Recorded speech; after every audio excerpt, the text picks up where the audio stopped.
ఒక రాజకీయ నాయకుడు అంటే ఒక బాధ్యతాయుతమైన పౌరుడు, ఒక నియోజకవర్గాన్ని బాధ్యత తీసుకుంటే, ఒక రాష్ట్రాన్ని బాధ్యత తీసుకుంటే అవును. విషయం మీద ఉంటుంది. అవును.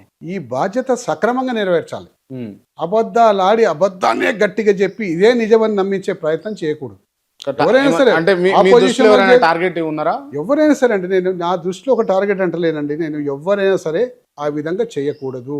ఉమ్. అబద్ధాన్ని నమ్మించడానికి ఇంకా గట్టిగా అబద్ధం ఆడ ప్రయత్నం చేయకూడదు. ఉమ్. ఎక్కడైతే చిన్న చిన్న ఉద్యోగస్తులకి ఏదైనా పనిష్మెంట్ ఉంటుంది కానీ, చిన్న ఉద్యోగ ధర్మంలో ఏదో ఒక చిన్న పొరపాటు అయితే అతని ఇంక్రిమెంట్ కట్ అవుతుంది. ఉమ్. ఇంకా కొంచెం పొరపాటు అయితే అతన్ని కొద్ది రోజులు సస్పెన్షన్ చేస్తారు. ఇంకా కొంచెం అయితే టర్మినేట్ చేస్తారు. అవును. అట్లనే అడ్డగోలు కాబట్టి అబద్ధాలాడే రాజకీయ నాయకులను కూడా ఇంటికి పంపింది.